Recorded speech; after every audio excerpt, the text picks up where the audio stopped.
Let's do this. I've missed him. 5-time first-team All-Pro linebacker, Panthers radio analyst, a brilliant football mind, and he's not going to talk about it because he's too humble, but here it comes. Semi-finalist for the Pro Football Hall of Fame 2025. Woo, woo, woo, woo, Kuechly.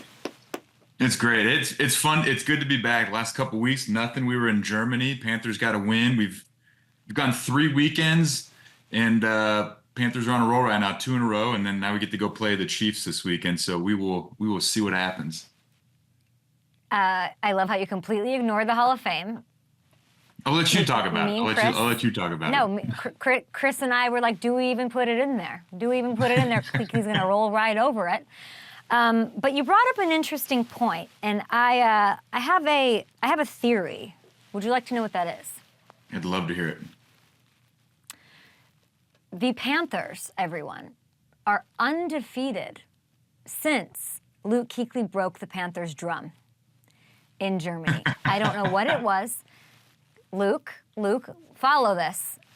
Once, I've never seen it get broken. I don't know how you did that. He's in Germany, he destroys the drum, and all of a sudden your Panthers are playing lights out. Maybe I was just motivated by how well the Panthers were playing, and I got a little oomph on that drum. But I tell you what, that game environment and that energy in that stadium, it was like a playoff game, or it was cold. It was at night. The fans were everywhere. The sidelines were packed.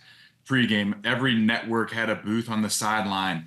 It was my favorite kind of grass, where it's a little bit damp, it's a little bit soft, it's going to give off good color when you fall on the ground and make a tackle. Wow. It was one of the best environments for a game that I've been in a long time. It was really cool, and for our guys to win the way they did in overtime with Eddie kicking that field goal, it was super cool. Take that, everyone who says, oh, we're playing in a different stadium, the grass is going to be trash, the turf's going to be terrible. Kuechly loved it.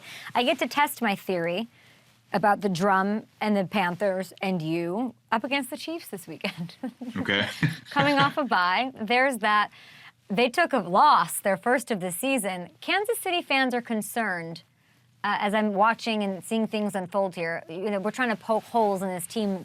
What concern, what weakness could there be? They didn't sack Josh Allen. What are you seeing with the pass rush? Well, they're struggling to get anything really outside of Chris Jones and Karlaftis. I mean, they're not getting much from their edge guys. I mean, the guys coming off the edge, Karlaftis is really the only guy that's doing much. I mean, obviously they traded for Uche at the deadline, but in order for them to get pressure right now, they have to send 5 guys, and that obviously makes coverage in the back end a little bit more difficult. So I think Spags is trying to figure out, obviously every team is a little bit different, but on the defensive side of the ball for them, obviously Jalen Watson is out, but their inability to generate rush with 4 guys, especially on the perimeter of that defense, is giving them some problems on the defense side of the ball. I mean, they're still a top 10 defense in points per game, but that pass rush for them, as the season goes on, they need to find a way to kind of get that going with 4 guys. I imagine they'll get it going against the Panthers at home because of that loss. Any chance that you're willing to go for the upset special? You know what? I like our guys right now. I mean, it's definitely an uphill battle for us, but I think we've played really well on the offensive line this year. I think our tackles have done a good job. We've been good inside. I think if we can continue to run the ball with Chuba, and then hopefully we get a little bit of the rookie in there this week. He's been battling back from the ACL.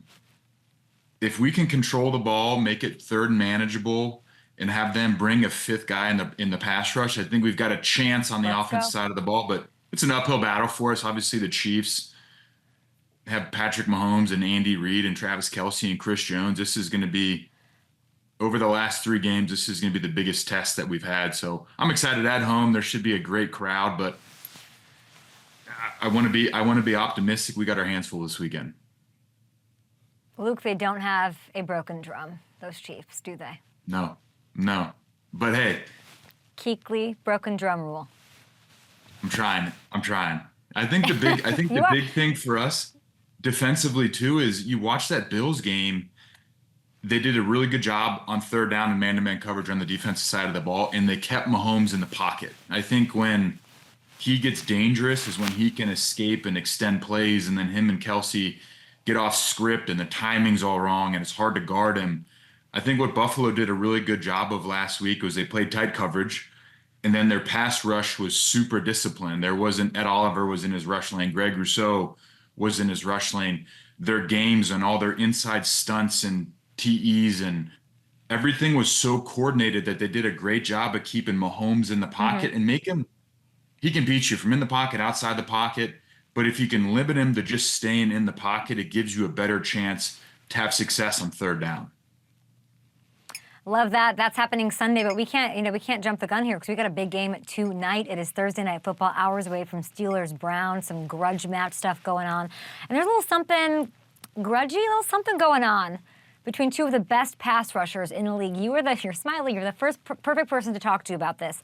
Back in February, Myles Garrett wins Defensive Player of the Year. When that happened, TJ Watt said and posted, quote, "Nothing I'm not used to." Okay? All is said and done, all is fine, and love and war, and DPOYs. And then Myles this week, leading up to tonight, said this. I've never complained about the trophy not being in my house, and vice versa. He shouldn't be feeling two ways about it going to me. No, he didn't say nothing to me. Now he got to apologize when I see him. What do you think of that? Smirking. I love that. I love the smirk. I love him saying it. He knows that TJ's super talented. You could give it to any of those guys every year. And I think, you look back on kind of, you have your rivals that you watch how they're doing each week. You appreciate their game. I mean, when I was playing, there were two backers that were in our linebacker class that when I was drafted, it was Bobby Wagner and Levante David. Yep. And I would always watch him. Obviously, Levante was in the division very similar to TJ and Myles Garrett. And then Bobby was on the West Coast with Seattle. And you love watching from afar. And I think my rookie year, there was the Defensive Player of the Year award.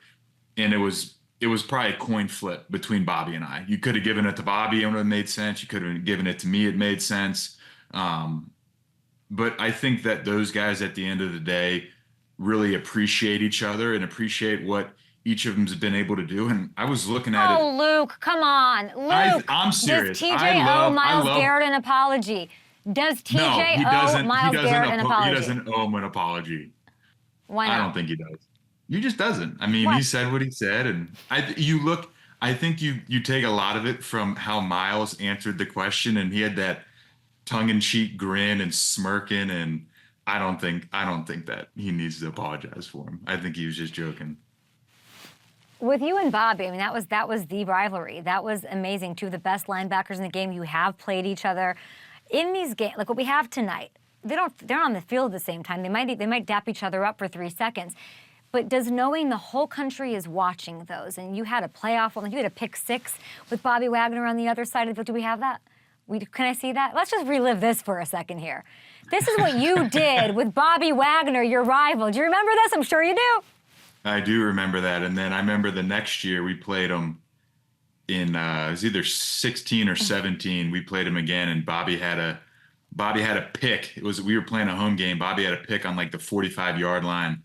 And I was like, oh my gosh, of course Bobby's gonna go make another play. So those guys, same thing with Levante. I don't think Levante has ever got the credit that he's deserved for what he's been able to do in Tampa. And I think he's a stud. But when you're playing a game, and we were playing Bobby or we were playing Levante or some of those other guys, and those guys make plays, you're like, dang, I gotta go make one now. But there was no hard feelings between Bobby and Levante and I.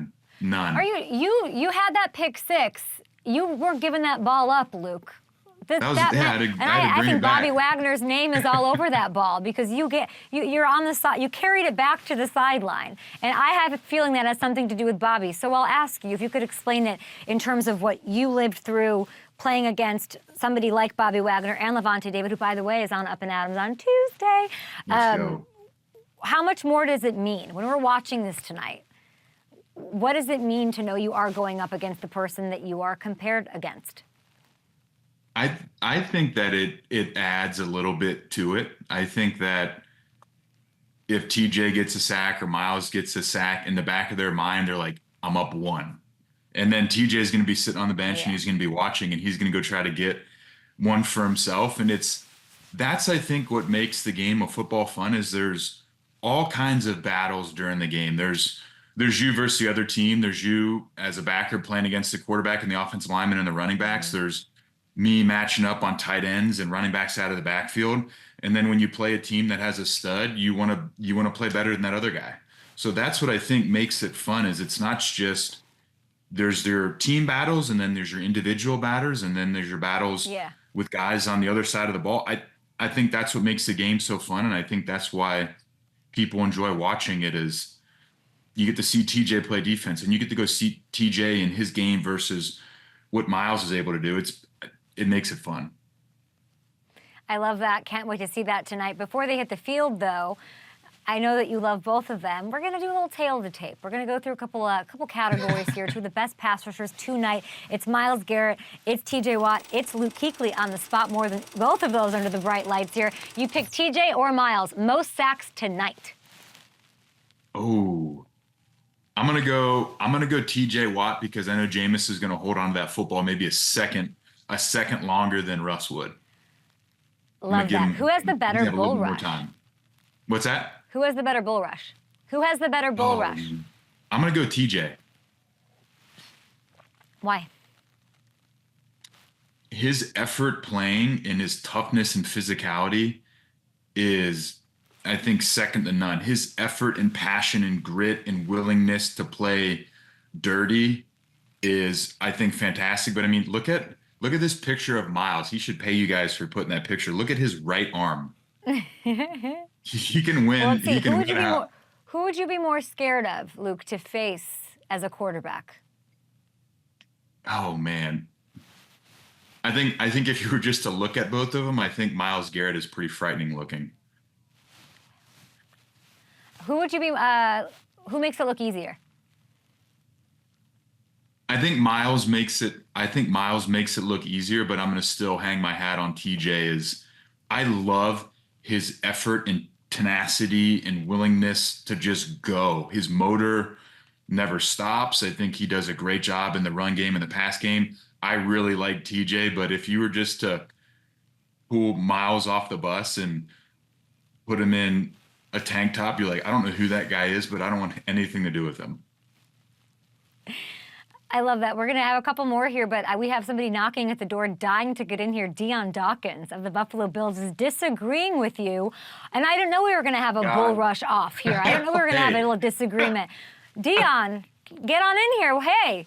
This isn't a fair argument. You're going against a defensive guy versus a guy that has to go against him. It's not fair. You're so elite. Not you just pulled me in here. I was on the bleachers, man, as a fan watching this.